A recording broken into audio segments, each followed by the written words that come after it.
So for today's video, I'm gonna show you what completely fair scheduler. Did you know CFS cuts out a lot of things previous versions struck? No time slices, no sleep tracking, no process type identification.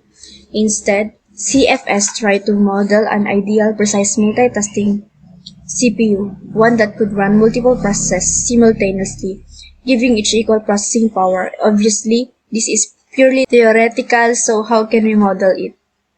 We may not be able to have one CPU run things simultaneously, but we can measure how much runtime each task has had and try and ensure that everyone gets their fair share of time.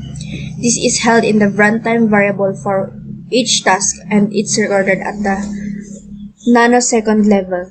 A lower runtime indicates that the task has had less time to compute and therefore has more need of the processor.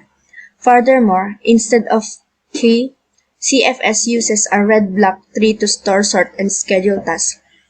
So, yung runtime dito is yung virtual runtime. Sinasabi niya dito. And RB trees.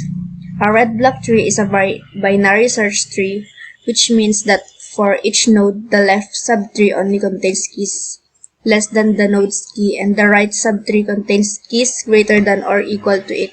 A red block tree has further restriction which guarantee that the longest root leaf path is at most twice if the shortest root leaf path.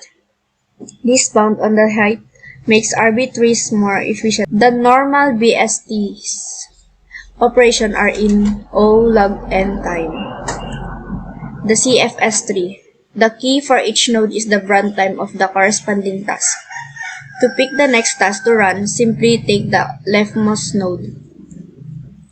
Priorities of CFS.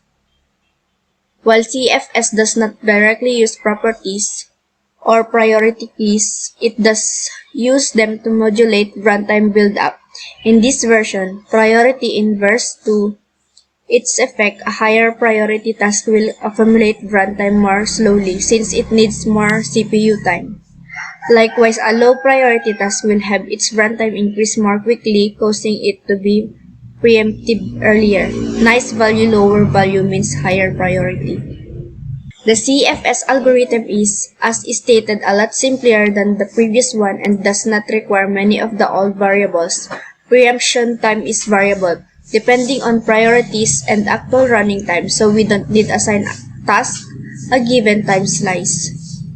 CFS introduced group scheduling in release, adding another level of fairness. Tasks can be grouped together such as by the user which owns them. CFS can then be applied to the group level as well as the individual task level. So for 3 groups, it would give each about a third of the CPU time, and then divide that time up among the tasks in each group. First group, modular scheduling. Alongside the initial CFS release came the notion of modular scheduling and scheduling classes. This allows various scheduling policies to be implemented independent of the generic scheduler. Sched.c, which we have seen contains that generic code. When schedule, open and close parenthesis is called, it will call pick underscore next underscore task, open and close parenthesis, which will look at the task class and call the class appropriate method. Scheduling classes. 2 scheduling classes are currently implemented, sched underscore fair and sched underscore rt.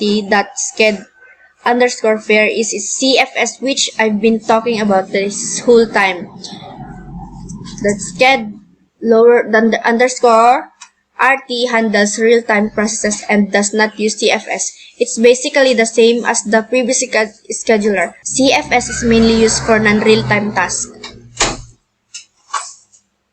Interesting tidbits and questions. One major advantage CFS has in attack resistance. There are methods of attacking the Linux kernel or scheduler that targeted the heuristic for determining what tasks were dependent on. CFS doesn't even use those heuristics. Some controversy over CFS inclusion at the time.